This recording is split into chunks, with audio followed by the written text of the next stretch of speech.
صحیح سر، یہ ایرانی قیادت کا ایک موقف آ رہا ہے کہ جو جنگ بندی کا فیصلہ ہے وہ ایرانی قیادت کرے گی. دیٹ مینس کہ یہ جنگ جو ہے اب یہ ہم لمبی چلتے ہوئے دیکھ رہے ہیں. دیکھیں، ایران پہ اس وقت اتنا دباؤ نہیں ہے جنگ کو روکنے کا. اصل اس وقت پریشر میں ڈونلڈ ٹرمپ ہے، جس کو داخلی طور پہ بھی اس وقت شدید دباؤ اور خود اس کے اندر اس کو اپنا سیاسی مستقبل بھی تاریک نظر آ رہا ہے. عالمی سطح پہ جو اس کے خلاف نفرتیں بڑھی ہیں وہ بھی سب کے سامنے موجود ہیں.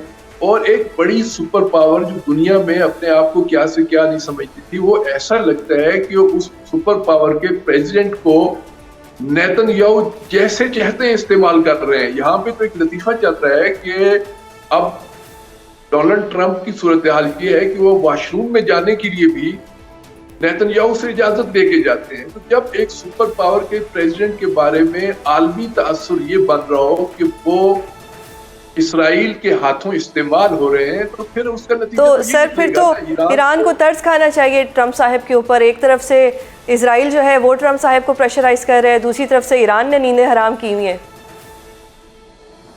تو ٹرمپ کو آنا چاہیے نا اپنے، جسے کہتے ہیں کہ اصل جو اس کی بات ہے اس کو اسے سامنے لائے نا. یہ اب جو آپ نے بات کی ہے کہ یہاں پہ ان تجاویز کو یا ان مطالبات کو رد کیا ہے، تو دوسری طرف آپ دیکھیں کہ جو خلیج فارس کے اندر اور بالخصوص آبنائے ہرمز کو کھولنے کے لیے جو اقدامات اس وقت ڈونلڈ ٹرمپ کر رہے ہیں وہ بھی تو ساتھ ہے نا. بوٹس اینڈ گراؤنڈس کی بات ہو رہی ہے، ادھر سے جو ہے وہ جو بحری جہاز ہیں وہ اس طرف بڑھ رہے ہیں. تو یہاں پہ تو ایک بات یہ کی جا رہی ہے کہ ڈونلڈ ٹرمپ بنیادی طور پہ مذاکرات کا نام لے کے ایک بار پھر کوئی بڑے حملے کی پلاننگ کر رہے ہیں، اور وہ بڑا حملہ اسرائیل کے کہنے پہ ہو رہا ہے.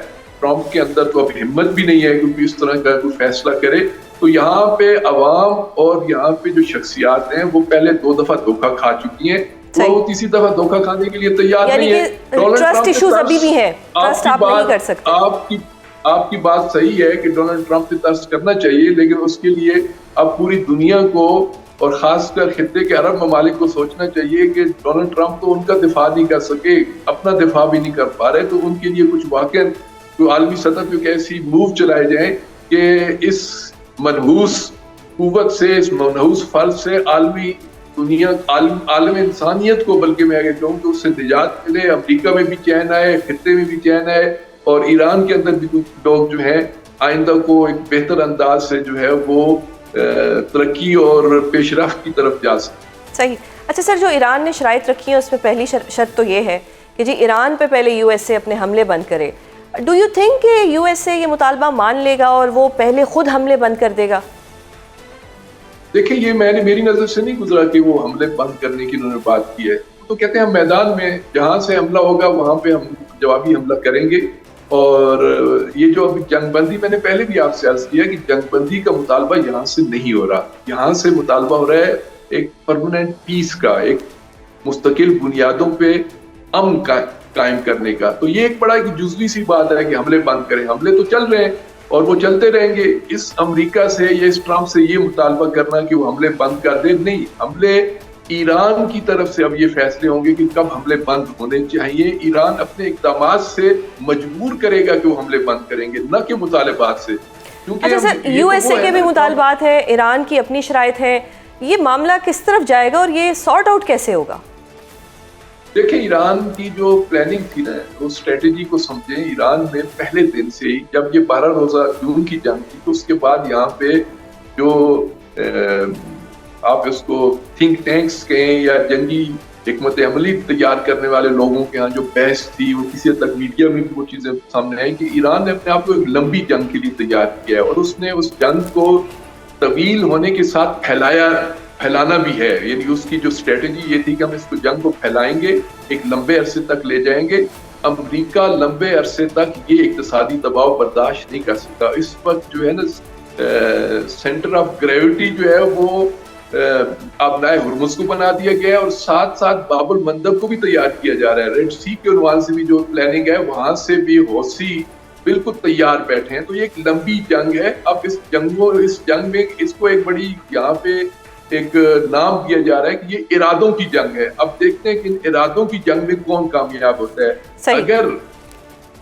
جی سر، پاکستان کے کردار کی ایرانی وزارت خارجہ نے بھی تصدیق کی تھی. اب اس انکار کے بعد یہ جو شرائط آئی ہیں اور جو رد کیا گیا چیزوں کو، پاکستان کو کیا دوبارہ سے سہولت کاری کا کردار ادا کرنا ہوگا؟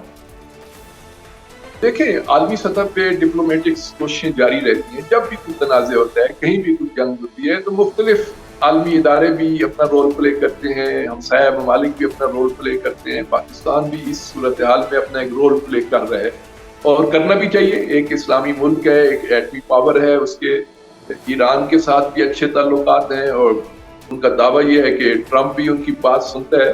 تو اب امتحان ہے. لیکن میں یہاں پہ یہ بات ضرور عرض کرتا چلوں کہ یہ بات اس وقت جتنے بڑے تھنک ٹینکس ہیں جو اس ریجن کو دیکھ رہے ہیں، ان کی جو چیزیں آؤٹ پٹ ہے ان کی اس ریسرچ کا، اس سے جو میں نے اندازہ لگایا وہ یہ ہے کہ یہ جنگ، ایران کی جنگ اس وقت، یعنی ایران کی امریکہ اور اسرائیل کی جنگ کے خلاف جنگ جو ہے، ایک لحاظ سے پاکستان کی بھی جنگ ہے. یہاں پہ اسرائیل اور انڈیا کا جو گٹھ جوڑ ہے اس سے کوئی انکار نہیں کر سکتا. جتنی ان کی انڈرسٹینڈنگ ہے تو پاکستان کو ان بنیادوں پہ بھی سوچنا چاہیے. اور ساتھ ساتھ دیکھیں، پاکستان کا سعودی عرب کے ساتھ ایک معاہدہ ہے. اگر اس کو اسٹریٹجک معاہدے کو مان دیا جائے کہ کل اگر کوئی جو ہے وہ سعودی عرب پہ حملہ آور ہوتا ہے تو پاکستان کو بھی اس پہ شامل ہونا پڑے گا. تو آپ یہ بات یاد رکھیں. اس پہ تمام ایکسپرٹ اس نتیجے پہ پہنچ رہے ہیں کہ اس جنگ سے سب سے زیادہ فائدہ جو ہے وہ اگر ایران راستے سے ہٹ جاتا ہے یا اس ایران کو کوئی جسے کہتے ہیں کہ سخت مشکل پیش آ جاتی ہے، تو اس کے بعد گریٹر اسرائیل کا جو پروجیکٹ ہے وہ شروع ہو جائے گا. جو مڈل ایسٹ کے اندر جو پھر بڑی تبدیلیاں آئیں گی اور پھر جو ان عرب اسٹیٹس کے اندر جو امریکہ اور بالخصوص اسرائیل اور نیتن یاہو کا جو دباؤ بڑھے گا اور یہ سارے حکمران اس وقت کہاں جائیں گے اپنے آپ کو. یعنی سر مطلب ہم ایک طویل جنگ دیکھ سکتے ہیں. یا اگر اسی طرح کی جو اس وقت صورتحال ہے، ایران کے ہاں اس کی آمادگی ہے، کیونکہ ایران اگر اس وقت عارضی بنیادوں پہ اس جنگ کو روک لیتا ہے اور سیز فائر ہو جاتی ہے تو یقین جانیے کہ اسرائیل کو اس سیز فائر کو قبول نہیں کرے گا. تو اس وقت سارے جسے کہتے ہیں زوم کرنا چاہیے خود نیتن یاہو کی آئندہ کی پالیسیوں پہ، اور نیتن یاہو کو کون کنٹرول کر سکتا ہے اس پہ بات ہونی چاہیے. امریکہ بہرحال اس ہمر میں یا اس دلدل سے بھاگ جائے گا، وہ زیادہ عرصہ نہیں رہے گا. اصل مسئلہ جو ہے وہ اسرائیل ہے. اگر اسرائیل کو سپورٹ کرنے کا امریکہ کا سلسلہ جاری رہتا ہے تو جنگ اور زیادہ جو ہے طوالت اختیار کرے گی. اس وقت زوم کرنے کی ضرورت ہے کہ اسرائیل کو نیتن یاہو کے جو اہداف ہیں اس خطے کے عنوان سے، ان کو کیسے روکا جائے. بہت شکریہ سر پروگرام میں اپنا قیمتی وقت دینے کے لیے. ناظرین، ڈاکٹر صاحب نے یہ کہا ہے کہ یہ جو جنگ ہے یہ طویل بھی ہو سکتی